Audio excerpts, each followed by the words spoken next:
Oh, welcome back to All For United WFC. What a time this is to be back on it. It's been so long. It feels like it's been so long. I think it's been about 3 and a bit weeks since we've done a live show. Obviously, those of you who watch the channel, you'd have seen me over the last couple of weeks with a couple of player profiles, but that is about it. We've not done a live show, I think, since the 22nd of July.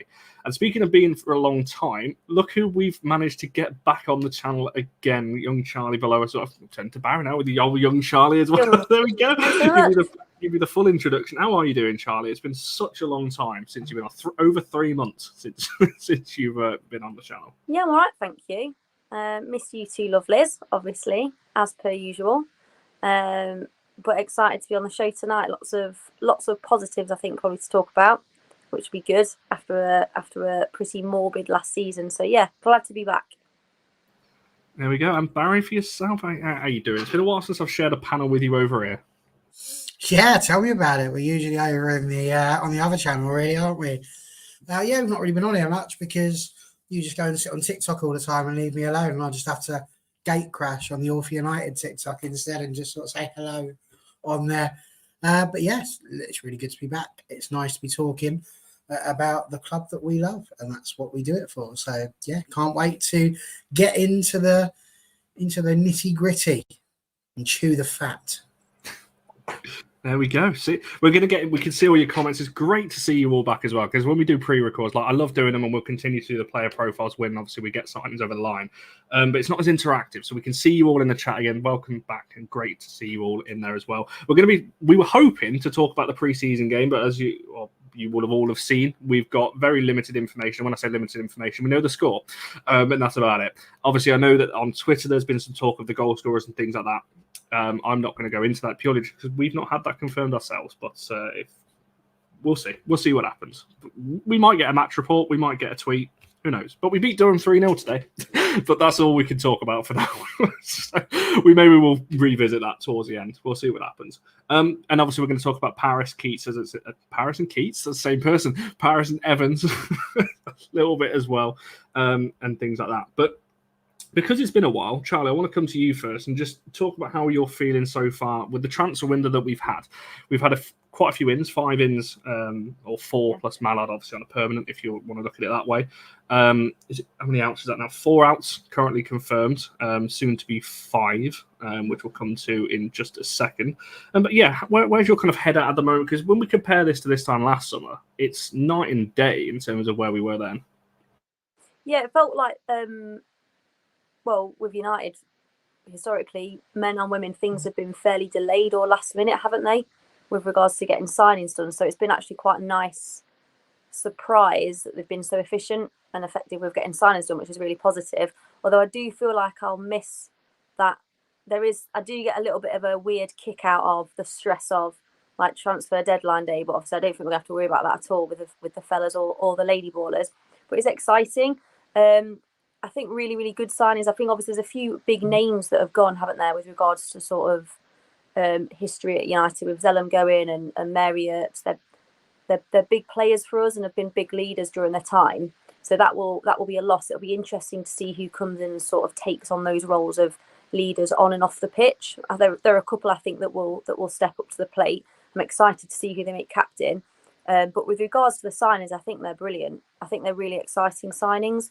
I think Janssen is a really shrewd one, particularly when you've got those big leaders leaving the dressing room, to get someone in like her, who has still got years left in her as a centre-back or a DM, but has played a lot of international football and has played at a high level for a really long time, having been at Arsenal.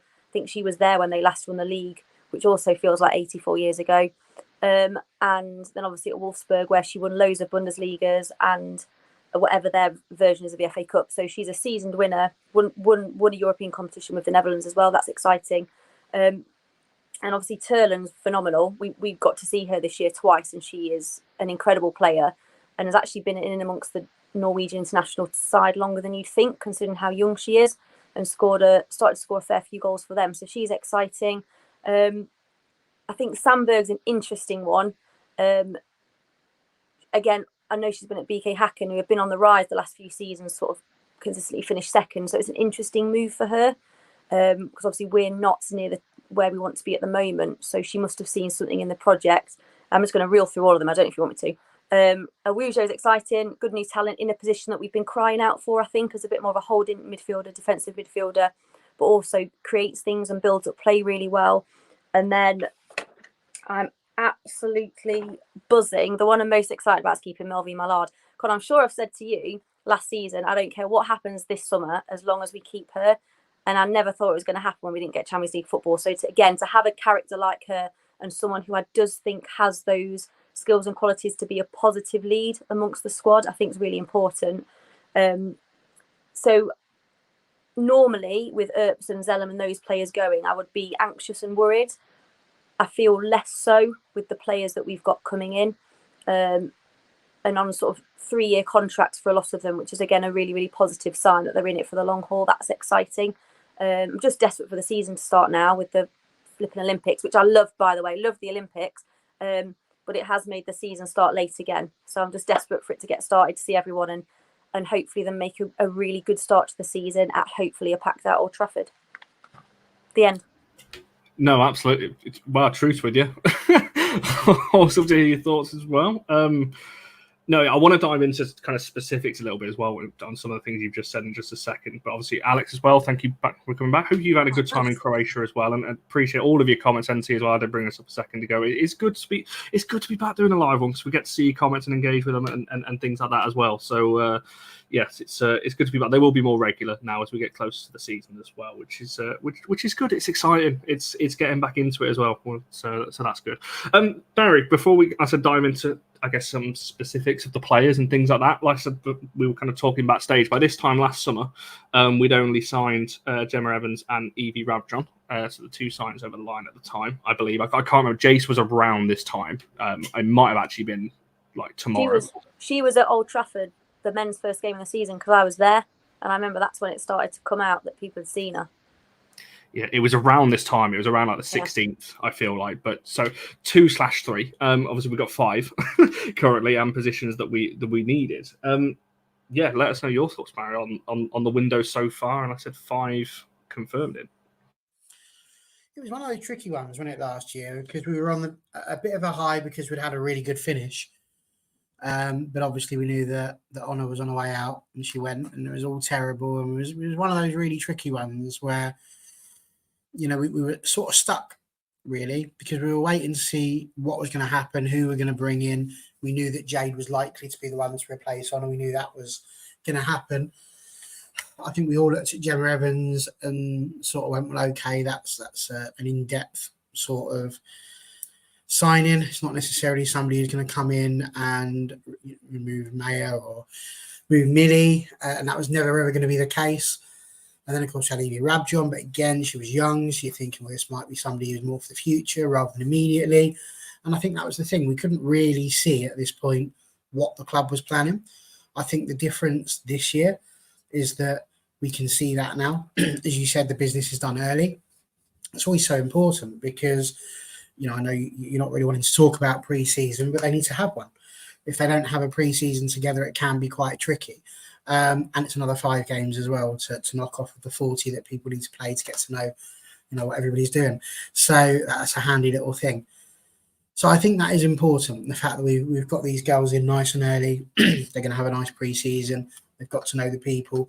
Certainly things that we've seen in the background, videos that we've watched through, whether that be TikTok or through the Man United social media, you're seeing people there really starting to get on and having a good camaraderie, I think, behind the camera. And I think all of those things really do help. So that's a positive. We are seeing lots of positivity coming out of Manchester United, which I think is a really good thing. But when you start looking at where we are now, like you said, some of the signings we've got, we know that we've got a great defender in Dominic Janssen. We did get Mallard in nice and early. We didn't leave us hanging as to whether or not she was going to come back, which was, again, superb. We got Elizabeth Turland in, which was just absolutely superb, because now you're sitting there and looking at that front line and thinking now there's some real bits that could be done there by this front line. And, of course, we've got the 2 most recent ones. I think Anna Sandberg could prove to be an absolute banger, really, when you consider how many times we had to shift Hannah Blundell over to right back and then just throw in a random player.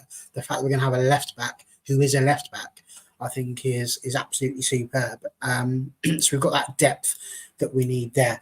And of course, Simi coming in as well is a really good signing, a young signing again. This is someone who perhaps we shouldn't necessarily be sitting there expecting to come in and, be the finished article because she's only just out of college. But I think it's a really good window thus far. I struggle in terms of seeing who's going to play at the minute, and that's also an exciting thing. Normally we could sit here and reel off what we think the team's going to be.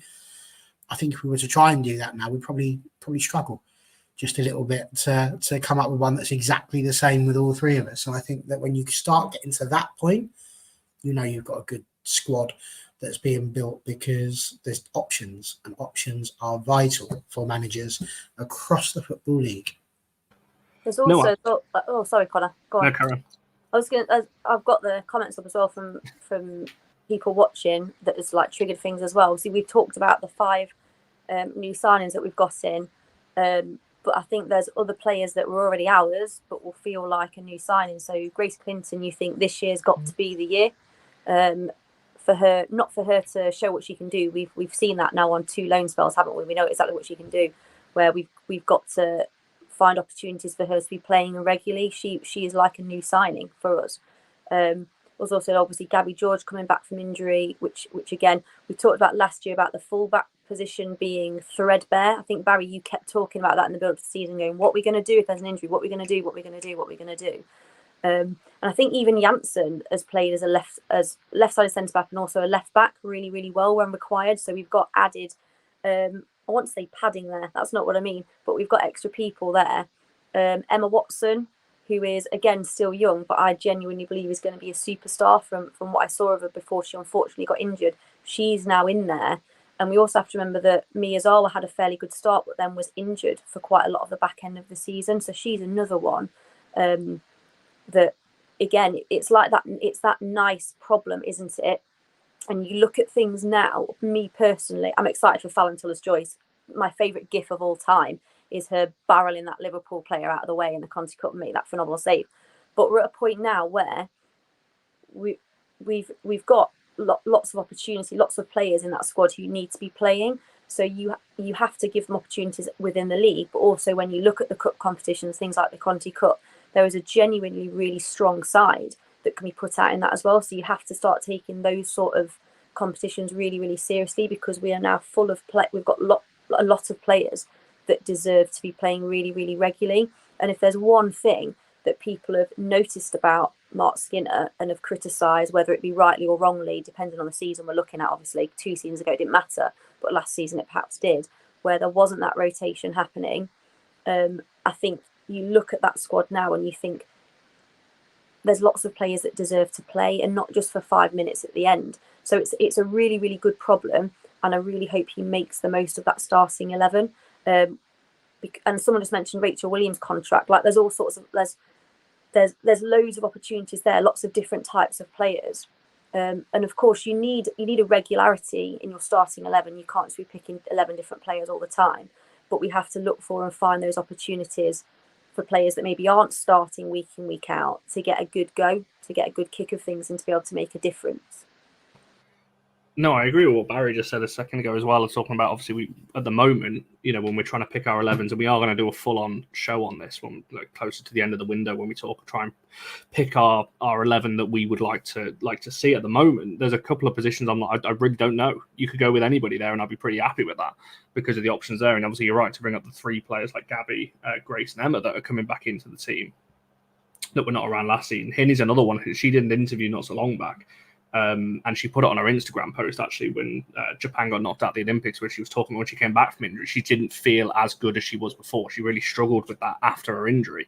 So even when she came back, she wasn't as good as we saw before, because there was things that we didn't see that she was dealing with as well. So her having a bit of a rest now, obviously, and going away with after the Olympics and having some time off, I think that's another. And someone's I think Michael's just mentioned Jace as well as another one.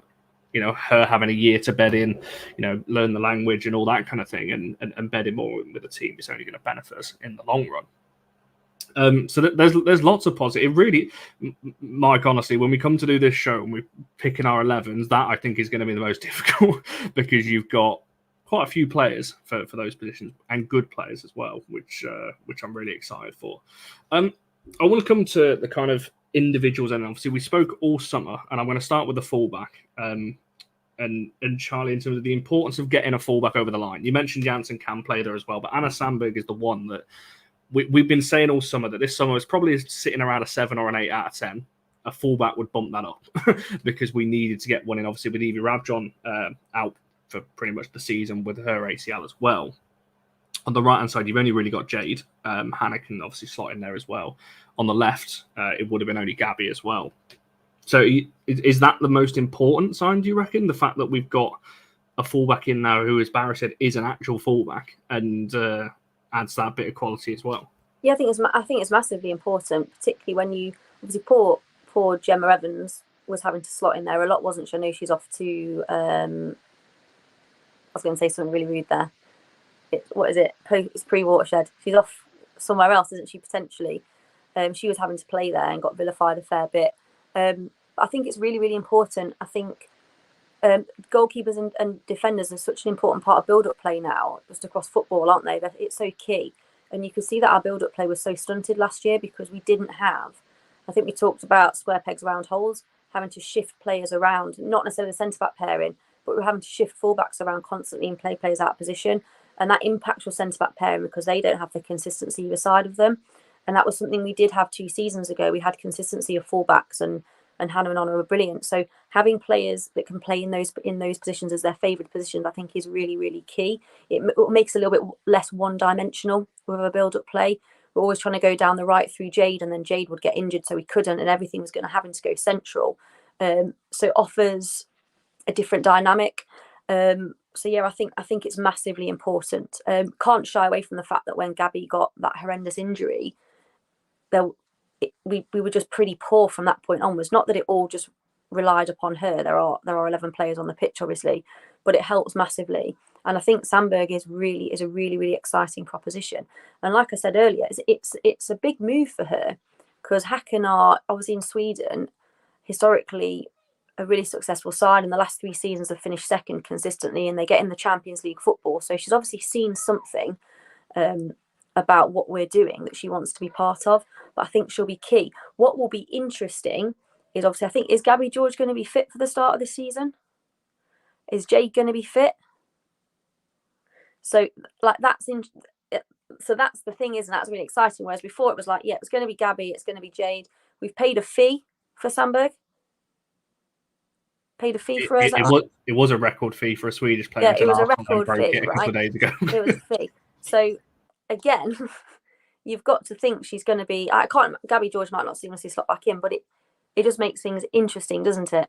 There is lots of people have talked about it. There being genuine competition now. And I think if she comes in and she's a bit shaky the first couple of games, that happened with on a Badger, didn't it? First few games she struggled. Like I remember Lauren Georgia Stanley making mincemeat of her. But yeah, I'm excited about her as a signing. I'm really interested in where Janssen fits into all this. When you think about our solid centre-back pairing, it's just good. It just feels like we're building to a plan as well. Like we've strengthened areas that needed strengthening. We've added depth to where we needed to add depth. But yeah, the fullback was massively key. Barry talked about it all season, and then had a bit of smugness during the season when we got injuries there, and we're saying we needed someone there. So we've got her. That's what's key. Wonder what happens with Hannah Blundell. No, absolutely. I want to come back to Blundell. I think just very quickly while we're on Blundell, obviously Sporty asked, I think, a bit earlier on in terms of what's going on. I wouldn't believe the rumours. We might put a tweet about it into what's going on. I think she'll be back in training and playing the preseason games, I'm pretty sure, soon enough. But I don't see her starting, though. I don't see her starting. Well, this is the thing, Baron. I want to throw this over to you, obviously, in terms of getting that fullback down. I mean, if this is not something to base your player quality off, but if anyone's watched Sandberg, she is lightning quick. Like, when you're watching her play, she is probably going to be I wouldn't be surprised if she goes on to be one of the fastest at the club. I'd love to see them doing a sprint test and see who actually is the fastest. I wouldn't be surprised if she's up there. defensively, she's phenomenal, isn't she? And she's what we've been missing as that sort of attacking fullback on the left-hand side, and being aggressive in getting forwards. Again, we've been very one-dimensional, having to go down Jade's side unless Jade was injured, and then we couldn't. So I just think it's a really good signing. I think she'll just be a really good signing. And again, is it on 3 years we've got her for? Yeah, 3. So something I to don't build know why I on. was thinking about that. Yeah. Yeah. I think they all pretty much are, apart from Turland, aren't they? Turland's the only one that's 2. No, Turner's 3 as well, I think. Is she 3? On Hang United, on, well, United website, they've got it wrong. Because they say 25, 26 season. I've got my sheet somewhere. Bear with. If she's 3, that's brilliant. Oh no, it's 2 plus 1. Oh, 2 plus 1, so 3. Okay. But yeah. There we go. Is it 3? No, it's 2 plus 1. I didn't want to say anything. He's talking to the maths teacher there. It's because of the option, you know what I mean.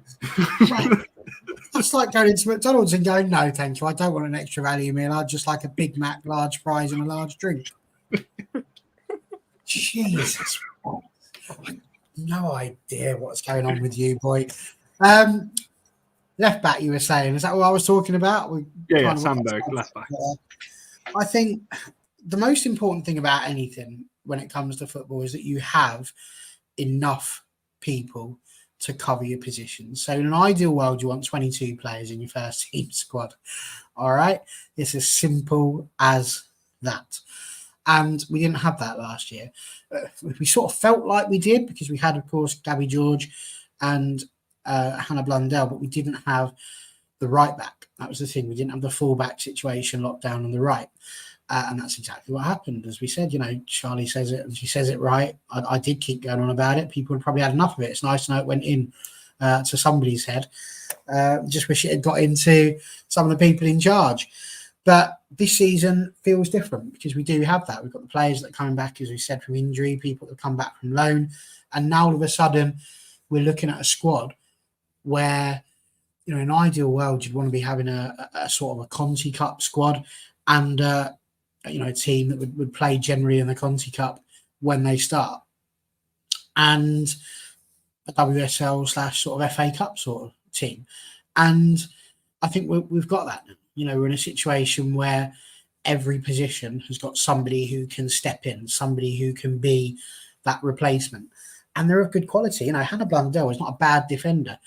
She is a good quality defender on her day. She does absolutely brilliantly. So I think that's superb. But having said all that, Anna Sandberg clearly has got the experience that we would want. We're talking about having a Champions League player, and she was, she was part of the Hacken team that made it to the quarterfinals. Now, I would challenge anyone that's sitting here today to tell me they knew who Hacken were before last year. I'd never heard of them before in my life. I thought that was something you had when you had a cough. But it's not, apparently. It's actually a football club. And they beat Real Madrid twice on the way. So this is not a side to be sniffed at. And she is a good quality player. So I think for me, that's just the key. You've just got to have that strength in depth. You've got to have a bench that when you look at it, you go, that person could come on and change the game. If you get to 60 minutes and it's not working, who can we bring on? If we get to 60 minutes, we need to shore it up. Who can we bring on? And we don't always have that. This season, touch wood and all other sort of superstitious things that you need to do, I think we've got it. And that to me is just the key. It's the most important thing. And I think we've up-leveled the strikers as well and the forwards. So I do feel good about that. Obviously, I'm a little bit worried about the midfield with Katie going. I'm intrigued to see how that spot is going to be filled and who in particular is going to fill it. Which we don't know what's really gone on with Guerrero as yet in terms of all of that jazz, but she's not looking promising.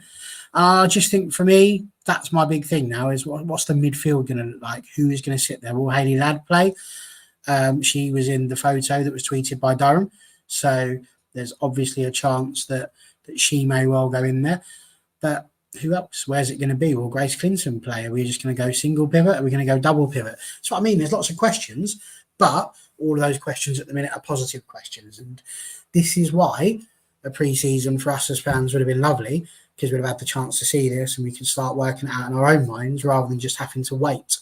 I also understand why, from a technical point of view, United might want to keep that hidden as much as they possibly could. But, it's football. Secrets don't stay secrets for long. It only takes a Durham player to turn around to one of their mates and go, oh, yeah, so-and-so is playing in this position.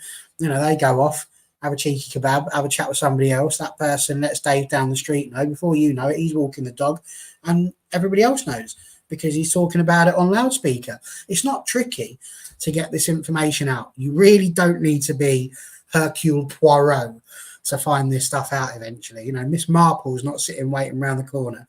It's not necessary. It's the top league in British football. And quite frankly, I think we just need to get a grip of it. And no, Emily, we're not going to be using a drone. I love the idea of that's actually possible. That could have happened. Like, when you see leaks and things like that across clubs, it could just be. That's how it works. It's not like, if you're a footballer, you don't come out of a football match and go, I'm sorry, I can't talk about that. It's not a business meeting. That's top confidentiality. You know what I mean? So how did the game go? So I played really well, actually, Mum. Thank you very much. I was marking Hayley Ladd. Have you ever heard of her before? Oh, she's a great player. Absolutely, nearly broke my leg, to be fair, but great game. Loved it. Oh, anything else? Oh, yeah, so-and-so was playing. They were the captain. This person was playing over there. They've got a sneaky signing coming in. They haven't told anyone about this one. That's what happens. People talk, don't they? It's mental. It's mental how you think this is just going to get hidden. It is. The fact it still is, we're sat here at 7:30 and still nothing confirmed from United or anything else on the game in terms of lineups and scores and things like that. It's very bizarre. I can't lie, but yeah, it's one of those. I just want to address a couple of the comments just very quickly. There was a Sporty saying, but Jay might not be ready. Unless she gets injured on her holidays, she will be fine for the start of the season. That is feasible, though, isn't it? Where's she gone on holiday? She's gone on a skiing holiday. Oh, for the love of all things holy. I don't know. If she has, that's atrocious. She's gone free climbing. She's gone free climbing. Up all the dangerous activities. Yeah. For the record, we are guessing here. This isn't. Don't start quoting us and saying, "Oh yeah," things like that. But there we go. She can't go on a ski holiday. It's all downhill from there. But there we go. I can't remember what I was going to go. I wasn't even going to go for that. I was completely thrown. I want to stick with the defence. You mentioned a couple of the forward line. But I don't want to stick with the defence. While we're kind of on it, we may as well just do that and go through it. I'm going to kind of throw my questions out of the order that I had them and just do it this way. Gemma Evans, why not? We'll talk about her because obviously when we're talking about the back line, this is somebody last season that we did see out of position. In terms of pushed over to left back, and Sean, if you're still here, this is your moment. We're gonna chat about Gemma for a minute, because I am expecting this to be official pretty soon. Her move to Liverpool. Charlie, have you got any thoughts on this in terms of Gemma Evans moving? It's a year on from when we bought her. We saw her limited. I can't lie. I thought she was okay when she played at centre back in the 1 or 2 games that we saw her there. But she did play left back in some big games, Conti Cup against Man City, Arsenal in the WSL. We did see her against opposition that our normal fullbacks would struggle against as well. So I do feel sorry for her a little bit. What's your kind of thoughts on this? Do you think it's pretty... Well, I don't know what your thoughts are. I think I mentioned briefly earlier that obviously she came to us and mostly when she was played out of position. And that sort of was pretty dire, if I'll be honest, when that happened. But the argument will always be that she was played out of position. And no, I'm not upset about it. I think, like with the signings we've made, she's not going to play, is she? And I just thought it was a bizarre signing for us at the time. Like if we signed Gemma Evans Gemma Evans from a relegated side off the back of last season, you might go, well, that's where we're looking. But off the back of the season we'd had when we signed her, I just thought it was bizarre. And it was always going to be difficult for her because we'd qualified we got through to Champions League qualification. We had our best ever season. And then she'd been relegated with Reading, and that's who we signed as centre-back cover. Or whatever cover it was, defensive cover. So it just hasn't worked for her. And I just think a move, wherever it might be, to Liverpool, I'm not fussed. It's where she needs to go to play games. And she's not going to play them for us, I don't think. And yeah, performances weren't great, but that's not all solely down to her. But unfortunately, that's the situation that she was in. We needed someone to play at fullback, and she was the only available defender that we had, so it had to be her. But no, I'm not going to miss her. Yeah, I'll be intrigued. Barry, I'm going to ask you the same question. What are you doing? I'm going to actually have a look at how many games she played for us last season, because it feels like she probably played more than she thought she was going to, obviously with the injuries that we had. So, again, do you think this is probably the right move, that, you know, she probably wasn't going to play next season anyway? She's going to a team that I actually do agree that I think Matt Beard will probably get more out of her because of the way that they play in a back three. I think she's better suited to that left side of a back 3/5. Do you agree this is probably the right move, despite it only being a year on as well? I think with the situation as it stands, yes, it is. It is the right move, because, you know, they'll go in. She'll go into the Liverpool team, and she will, you would imagine, get some playing time. But a word of warning, I do think that she'll get some playing time for Liverpool, and she'll get that playing time in a position that actually suits her. And it would be sod's law that we turn up against Liverpool and she just has a masterclass in defence. And, you know, at that point, there will be a little bit of egg on our face, because, you know, there are a lot of people out there having a go at Gemma Evans. And I wouldn't say that I've seen people being delighted that she's going, but I have seen, you know, people just not really fussed. And I think that's the problem that we're in now. We're not fussed, because when she did come on, she wasn't able to hit the heights that she probably wanted to hit. And that wasn't her fault, really, because she was played out of position. She wasn't played really in a position that she had the opportunity to shine and do the best for. Now, she was always going to be a backup, because Millie and May are always going to be the number one pairing. And the good thing about both of them was that they very rarely got injured or hurt. You know, they're always available. And when that happens, it means you don't get too much of a chance to play there. She would have only had the opportunity to play had it been in, say, the Conti Cup. But why she was put in left back always flummoxed me. It wasn't fair, because she was brought in, as I said earlier, amongst mixed receptions anyway, because everybody's going, your first signing, Gemma Evans, it's not exactly marquee signing. And as a result of that, I think people already had a sort of an unfair, maybe skewed view of what Gemma Evans was going to do and what she was going to achieve.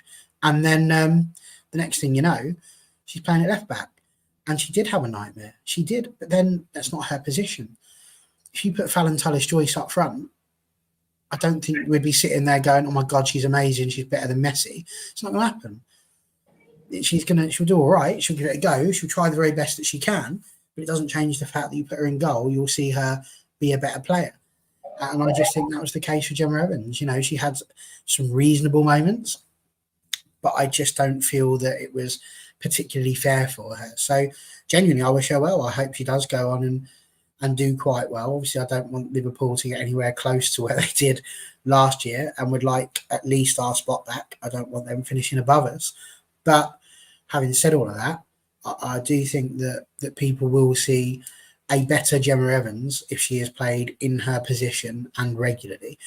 And rightly so, because footballers that play at the WSL are of good level. They have to be. They can't, you know, you can't just walk into the WSL off the street with no decent talent, no discernible talents. So, you know, I think people are being very harsh to Gemma Evans, and I wouldn't be surprised to see her be one of the players of the season for Liverpool, to be brutally honest, because their defence was pretty good last year, and I think she will only strengthen that. But it is right for her to go now, because she's not going to get in front of Janssen, she's not going to get in front of Turner, she's not going to get in front of Letitia, and she's probably not in front of Mannion even.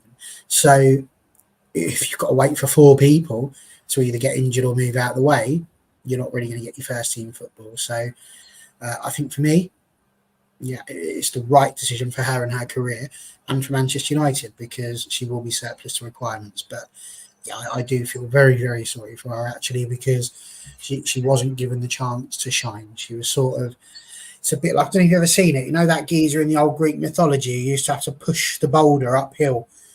I felt that was what Gemma Evans had to do. Wasn't really fair. It's interesting. So I just had a look. She played 18 times last season. Started 4 in the WSL, came off the bench 8 times in the WSL, 2 off the bench in the FA Cup, 4 so started every Conti game. So she played it. She actually had more appearances than Hayley Ladd, Miyazawa, and obviously Manu Guerrero and so on. But so she came off the bench quite a lot, and I think quite a few of those. I remember one of them is when we had a lot of injuries, and I think Jade started, and Hannah came on, then Hannah got injured, and then there was obviously a bit of a mix around there as well. So, but I agree. I don't know. I don't know what the fee is, Emily. To be honest, I don't imagine it's going to be ridiculously high for her. Yeah, I hope she does well. I hope she does well. I hope she does well in every single game apart from when we play them. Is what I'll say on that one.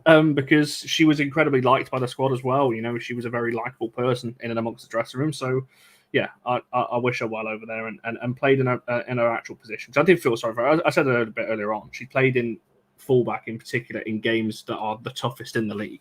And our normal fullbacks struggle with them anyway. You know, when you come up against Hemp and Kelly and Beth Mead just coming back, into form and all that kind of thing. It's never whinged, never came in and moaned, never caused a drama. You know, she just came in, played her football, blocked out the noise that was going on around her. You know, I just think we should be wishing her a lot more positive thoughts, and I think some people are. You know, I think they're treating her as a bit of a joke, which I don't think is really very fair. No, exactly. So Gemma, if you do watch this, we wish you well. I know it's not official yet, and people are obviously thingy in that, but it will be. That will get done, I imagine, pretty soon. Sean's bringing up an interesting one, but I think on the subject of Welsh, I thought Maze Davis going to see. Well, it's annoying.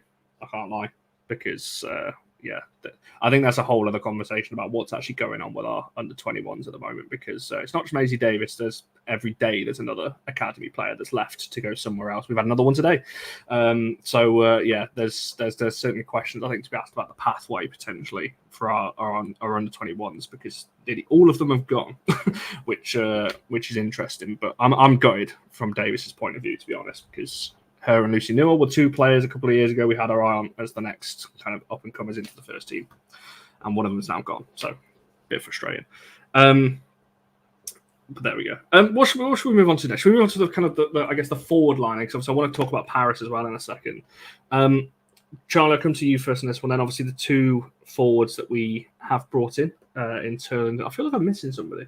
Turland, Mallard. Yeah. Oh, no, Simi I'm missing in the midfield. Turland and Mallard, obviously. Mallard being here last season, Turland being a new one. When you look at that forward line we've got at the moment, someone put this in the comments a bit earlier. I can't find it for the life of me. I should have started now. But talking about even if Keats stays, we need another forward. Is that kind of where you're thinking, looking at the squad at the moment, or do you think we're okay in the positions that we've strengthened in Mallard and Turland, or do you think we are maybe one short of completing that front line? Yeah, potentially. I think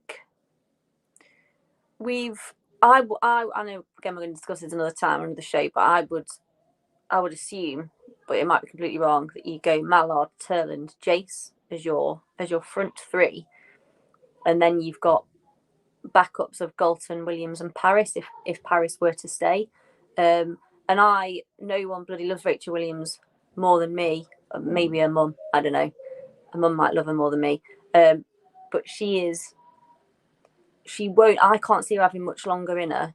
I think Galton is obviously an original, but she's quietly started to become a little bit injury prone, I think. The last couple of seasons there's been ankle issues and muscle issues and things like that. But in spite of that, yes, I would probably say we do need another. Potentially on the right-hand side. I think we'll miss Garcia and the impact that she had on the right-hand side, particularly when coming off the bench with sort of 20 to 30 minutes to go. So, yeah, I think there is space for just one more there. Maybe not someone that has to come in and dislodge Jace, I don't think, but certainly someone that's going to push her to want to start. I don't know. If you ask me who, I don't know. But I think there is room for one more. because that our 3 backups, you'd sort of say, are aging a little bit as well. Well, that's literally the point that why I'm leaning more towards that, because when you look at what Garcia could offer off the bench, it was that energy and that pace. When you look, let's just say the front 3 is Mallard, Turland and Jace, for example. I think the players you're bringing on are all very samey, very good in front of goal in terms of Keats and Williams, but they're not going to offer you direct pace and running at players and so on. And that's what Garcia offered. I feel like we're one short of that. I know who we need, actually. I'm talking absolute rubbish. I saw some friends the other day and I was telling them, we need to wait till January and we need to get Carolyn on a free. Or we need to wait till next summer and get that other player on a free. I don't know how to say it. OVA-LL. Yep. No, I'll go in Carolyn. Carolyn, I don't want her to turn into my ladies' version of Wesley Schneider. Just need to get her in. January, number 10 shirt. Boof. Has anyone got the number 10 shirt? Not yet. Well, if they retired it, I wouldn't mind if they did. Katie Zellum, always love you. But get Carolyn in. Boom. Carolyn's going to be an interesting one. Then you've got a problem. Then you've got, oh my word, who do you leave out then? That's going to be an interesting. I don't want to turn this into a transfer show, but Carolyn is certainly an interesting one because, as you mentioned, out of contract in January, there's going to be so much interest in her. She was very open to join United. The only reason that move didn't happen is because we couldn't agree the fee with Carolina Courage at the time. If we could agree that fee, she'd be a United player right now. So it's very much like if we went back in for her, I can see it. And she really wants that number 10 shirt as well. So if they keep that vacant, there is a possibility there. Michael's filled you in on how to say her name. Thank you, Michael. But there we go.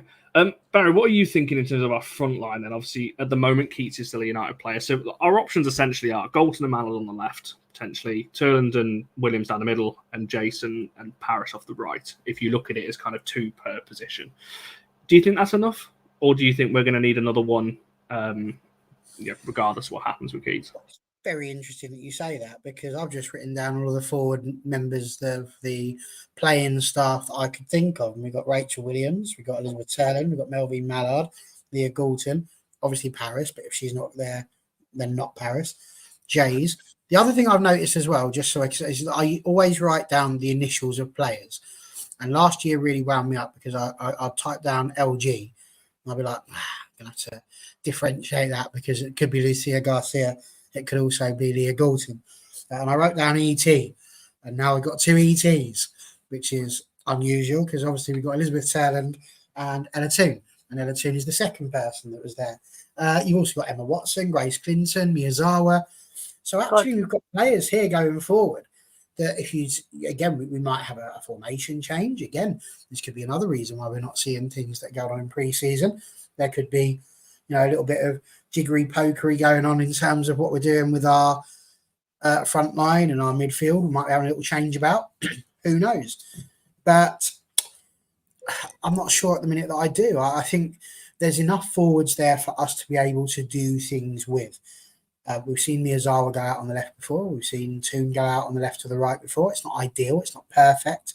But I think actually if we were to try and train a slightly different type of formation, we could then switch to that if we needed to. I think there's more than enough forward-looking players there that we should be able to, unless we're going to be just this static, this is how we play, and we're not changing. Yeah. If we do that, then we cause ourselves trouble.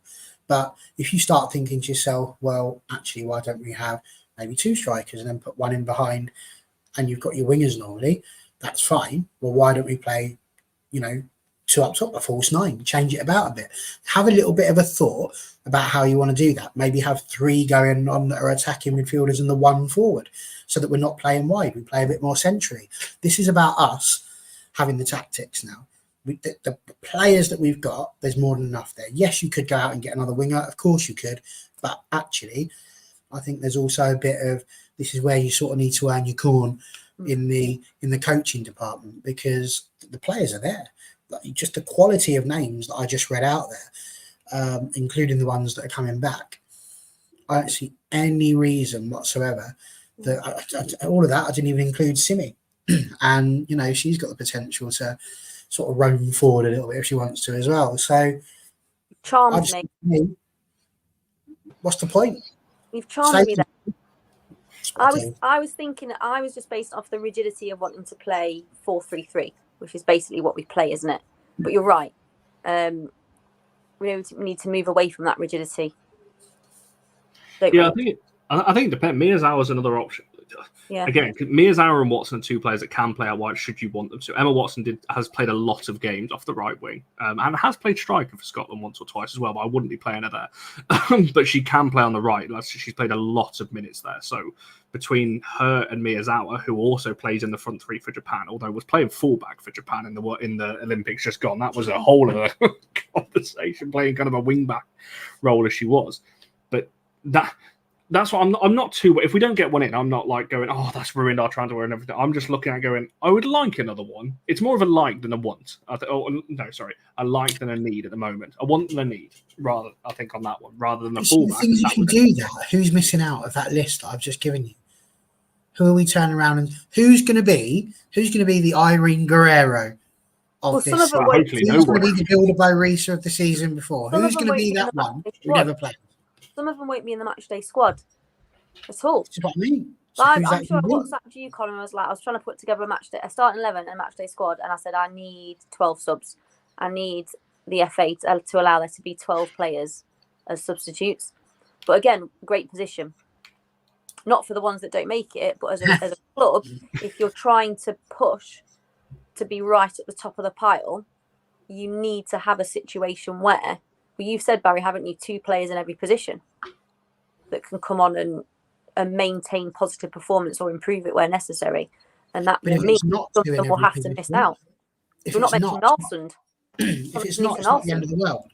But that's about that ability. Like when you make a substitution, they don't have to come on with their little bit of paper. They just should be well drilled enough to know, well, all right, you're coming on, so you're going to go and play here next to the 10. We're going to have 2 behind, 1 up front, play it a bit more central. We're going from a 4-3-3 to 3-5-2. And they should know that because that's in their match day plan. We're going to do this. If this happens, you should have scenarios. If we're winning, we do this. If we're losing, we do this. You don't just walk into it and go, oh, man, we're 2-0 down. What on earth do we do now? Hold on a second. Let's just get the iPad out. Let's have a little look. What we're saying. Okay, how are we going to change that about? That's reactive. We need to be proactive. We need to know what we're going to do in any given situation so it's not a surprise. And then that way, we're catching out the other people.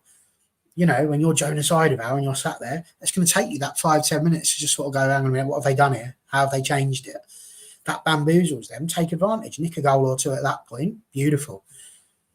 It's those abilities to be able to change those passages of play. Massive. Yes, absolutely. It's adaptability, as we were kind of saying last season.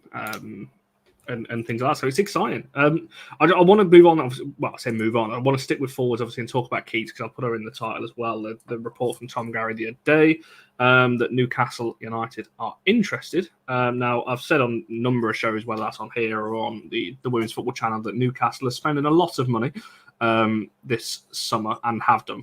They were spending a lot of money in Tier 3, to be honest. It doesn't surprise me that now they're in the Championship, they're spending even more money to get to the WSL. Their ambitions very much is to be in the Champions League, which is very ambitious, but if they keep spending the way they are, they may end up doing it. Charlie, can you see this move happening? Nikita Parris, Newcastle. She turned down $1 million over 3 years with Carolina Courage. I don't know how much interest they've got in her now, having gone and got other forwards now. So I think that interest has probably died down a little bit. Can you see her going to Newcastle, and would you be happy with that kind of move? Obviously, I love the fact that she stayed because she wanted to play in the FA. She wanted to be in and around it for the FA Cup final. What a mentality! That's a great mentality, I think. But like, if I don't know, like Newcastle will be up in the WSL this time next year, won't they? Should. They will. Should really. Probably followed by Nottingham Forest getting promoted 2 years in a row because they're going to be spending money as well. So, yeah, if she believes they're going to get promoted next year, then it's a good move, isn't it? And then they'll spend more money. But the thing with Newcastle is if you don't know how it works, but if they give her an astronomical wage, that causes its own issues, doesn't it? Amongst everyone else. I don't know. Has there been any rumblings from America coming back in for her, or has it just gone dead? Not since the Athletic report. Kind Yeah. of before the FA Cup, wasn't it? Or was it after? I can't remember. That she turned it down to play in the cup final. I imagine if she wants to be playing every week, and I still think for her the thought of playing for England is at the forefront of her mind. Even if the discussions we've had is we think probably Serena's not going to do that, then she needs to move somewhere if she wants to be playing every week. I just feel like with the signings we've made, she's perhaps not the profile of the sort of player that we're going to build our squad around, or who's going to be playing as regularly as she would like to do. And actually, it would be sad for her to go out of. She had a phenomenal career for her to go out of a whimper, so she needs to go somewhere, I think, where she's going to play regularly. And Newcastle is an exciting project, isn't it? They're going to be in and amongst it in 2 or 3 years, I think, with the big boys. So I think she's got a few years left in her, but I don't know. My mindset is always very much United, so I kind of think if she wants to go for it. I don't know. I wonder if anyone else in the WSL will come in for her. Like, you wouldn't think City, Arsenal, Chelsea will come sniffing around, would you? I don't know. No, I think it's an interesting one because for me, the wages is a big one here because obviously we've seen this window. Newcastle have already signed Demi Stokes as well. I think that's less weird. I think that's less of a surprise than Nikita Parris. I agree to a point, but you're still talking about a player that's been in the Lionesses recently. Stokes was in it. Was she in the Euro squad, wasn't she? So I think I can't remember about that far. She didn't kick a ball, but she's nearer the tail end of her career than Parris is.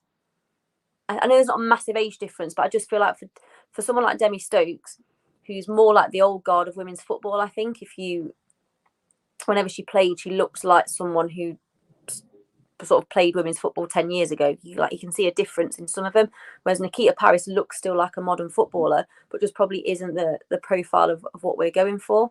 So I find that less of a surprise, Demi Stokes, whereas Nikita Parris we're still playing football regularly enough for us. I think she's our highest scorer, so it's an interesting one. I'd be surprised if no one else in the WSL at all came sniffing around. You'd expect so. Like Charlie's just said there, this was our top scorer last season, and a player if she still wants to get into line, I don't know whether that's still an ambition for obviously with the Euros next summer. That kind of time's running out, I think, a little bit. I mean, personally, I think her chance was to get in last season when she was on hot form. I think that boat's probably sailed. But Emily's talking about Liverpool. I did wonder that if heading that way. But, I think it took a long time there for anyone to mention the fact that she was our top goal scorer. And I do think that's part of the thinking behind it. People are saying, do we need another person? Well, we don't if she stays as well. Jays has been hot and cold. She needs to have a good season this season, Jays. She needs to improve on her distribution, her passing and her shooting ability. Her attack and her forward momentum is superb. And when she gets herself one-on-one with a defender, she turns them inside out. They end up looking like a pretzel. So that's not a problem. But her finishing product isn't always what we've needed from her. Nikita Parris, she's only 30.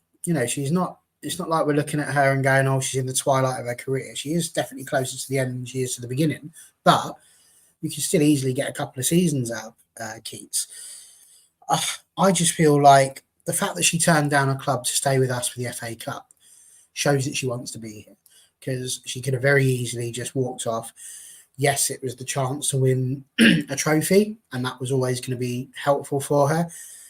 But no, I don't think that she will go. Why would you want to go to Newcastle? If you're playing at Man United currently and you've got ambition of any sort, I can't see why you'd be wanting to go to Newcastle at this point while they're still in the Championship. There's no guarantee that Newcastle are coming up out of the Championship. It's only one up, one down still.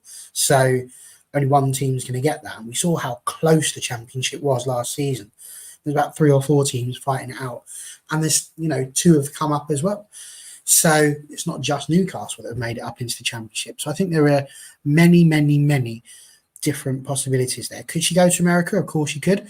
If she sees a lucrative last contract, then she'd be mad not to go and do that, because you've got to look after your future.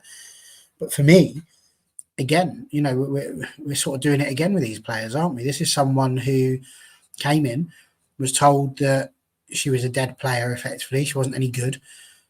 She came in, she's proven that's not the case. She's resurrected herself, certainly in the eyes of many Man United fans. And I think what she's managed to do was nothing short of incredible. She did get a lot of goals. She became the top goal scorer. And I think it's perfectly right and fair that she's given the opportunity to stay and fight for her position. It'll be tougher this year, much tougher. And that's maybe something she's got to take into account, is the fact that if she goes on some of the barren streaks that she did go on this season, she's not going to be given as many chances to carry on doing what she's doing and being given the opportunity to be the focal point up front, for example, the likes of Queen Elizabeth III leading our front line. But absolutely, I've got no reason. We might have the Queen up front, but I don't see any reason why we can't have Princess Parris still on the right. Yeah, I'm kind of in two minds about it. I think someone's just said there, like T just, it's ultimately up to her. If she wants to go, then, I've always said this, anyone's kind of there. If they want to go, let them go. From that point of view, unless you can convince them otherwise. But if this was a different kind of player, then maybe. But if she wants to go, fine. As long as we get her feet, and then as long as we replace, that would worry me immensely if we let her go and didn't get someone else in. I think it's very much, like I said, 'cause I'm kind of on the edge at the moment anyway, in terms of like feeling like we need another forward. If she goes, we definitely do. So yeah, that's kind of where I'm leaning towards on that one. So it's gonna be an interesting few weeks. I am intrigued with her because obviously we still don't know whether she played today or not in the game against Durham. She has been training with United, so yeah, I think it's one to keep an eye on. I am intrigued by that. Question for me, Connor, do you know how do you mean in terms of what's happening? She may have played today again. I don't know whether she played today or not, but yeah, I think she's incredibly exciting and somebody to keep an eye on. She probably needs another loan, to be honest. Hang about. United have now literally just posted about the game. Should we see what this is? Have they said anything about it, do you reckon? Let's have a look. Read it to us. I will when I get the tweet up. Story time with Connor. Jack Honori. No, so we've got no confirmed scorers from United. All it is 4 pictures. So we know that Mallard played, Ella Toon definitely played, Grace Clinton played, Turlin played, Parris did play. There we go. There's an answer to the question. She did play. And that's it. That's all we got. so there we go. That's all we can see at the moment. I do have one final question before we wrap this one up, because we're going to try and keep going into next season and keep our shows kind of around the hour mark, because we appreciate it. It's a long time you listening to us, and some of our shows can go on ridiculously long sometimes. We're going to try and avoid that into next season. Very quick one. We saw the news I can't remember when this was. It was last week or the week before, about Old Trafford and Ineos's potential plans there in terms of what this is doing. It does have a knock-on effect to the women's team. That the women's team, it seems like it was going to be the plan that, or it's looking like the plan is going to be to move the women's team into Old Trafford, scale down Old Trafford down to about 30,000, and obviously a big, brand new 2 billion 100,000 seater stadium built as well. Charlie, any thoughts on this? What in terms of, do you think that would be the right thing? Obviously, we're talking a while ago here. I think people have misunderstood this and thinking this is going to be very, a soon project. This is going to be a while away until this is in. But do you think this is a good thing, Charlie? Where's your kind of thoughts leaning on this one? I really like, because I am sentimental, I really like the idea of Old Trafford still being there. Obviously, they've talked about the statues and the Munich clock and things still staying as they were. And I think I like the idea of the proximity. I really like that idea of having the academy and the women's team playing in sort of a football village alongside the new bigger stadium. I know, like, some people inevitably, and I understand their discomfort with sort of saying the women will play in a 30,000 seater stadium and the men will play in a 100,000 seater stadium. But I think we have to recognise where we're at in the women's game, and if in however many years' time this happens and Manchester United women are filling out a 30,000 seater stadium every week, for me that will be phenomenal. at the moment, I feel like I'll miss LSV because they've been regularly almost selling that out and filling it, and all 4 sides being open. It's been a really good atmosphere being there. But I think to continue to grow and develop this, a move was inevitable. Like, I think LSV is the best women's ground, as in grounds that the women's teams are affiliated with, compared to everyone else. We talk about the capacity and the facilities and things that are on offer. But I think geographically it's a stumbling block for people, and we can't pretend that it's not. I also think having them all together means that if there is a big derby or a game coming up where ticket sales look mammoth, it's really easy to move into the 100,000 seat stadium if that's required. But I just love the idea of it being together. I love the idea of it still, Old Trafford still being there, and then women's side and the academies making that their home. I think that's a really good idea. It's like the best of both worlds, isn't it? Old Trafford is still there, the stadium that we love, and at the same time, Manchester United are growing and trying to develop and do what other big powerhouses are doing, which is advance the facilities that the men's side are playing in, and that's where we're at. But I'll ask you as well, because I know you've obviously spoke about this on the men's channel, but that's kind of the way I'm leaning towards. I didn't want Old Trafford knocked down because I feel like it's part of the club's history. So for me, this would be, although I would miss LSV because, you know, I just like going there, and like you said, Charlie, I appreciate it's not the easiest to get to for other people, but I would miss it. But I do feel that's the right change, certainly in the timescale we're talking about. This is quite a long way down the line. Connor, when I heard this news, I did a little jig. Genuinely, I think, honestly, it is the most wonderful idea that I think I have ever heard of coming out of the ownership of Manchester United in the history of the 42 years that I've been alive. I think what it does is absolutely everything that we would want it to do. So first of all, would I miss LSV? No, not at all, not in the slightest part. Getting out of LSV is just as bad as getting out of Old Trafford, and Old Trafford fits a lot more people in it, but you still probably have roughly the same amount of time trying to get out of it as you do for LSV. Also, I think that when you look at United as just a club, let's just go back on a little magical history tour. Yes, Gemma, 42 years. And a magical history tour. What was Manchester United built on? It's built on youth. The Busby Babes, the Fergie Fledglings. Yeah, for all of those, it's always been built on that. The fact that we have had a youth prospect in our squad since the 50s is absolutely mad. No other club can even come close to having done that. And yet we're saying that we'll keep Old Trafford, the place that was built on youth, and we would also give them that opportunity to continue doing that on the very turf, on the very stadium on which Manchester United was built. What else is Manchester United built on? Innovation. The first British team to be pushing, fighting to get European football. European football exists within the British domain as it is, because Sir Matt Busby basically told the league where to get off and said, we are going to play in Europe. It was that innovation. And that innovation as well is the same thing within the women's team. That ability to see how the women's team is innovating, what they're doing, how they're changing football, in some ways for the better.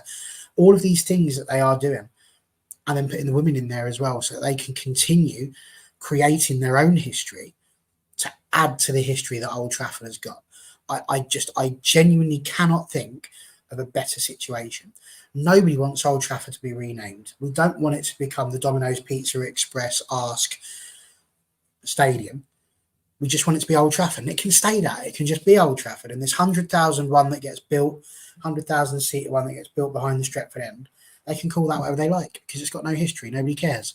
That can be anything. That can be the Vodafone EE3, Qatar Airlines, British Airways.com stadium. It can be whatever they want. Doesn't matter. They call it the Weetabix Stadium for all I care because it's got absolutely nothing connected to it. So you can get all your sponsorship money in from that. But what we keep is the heart and soul of Manchester United.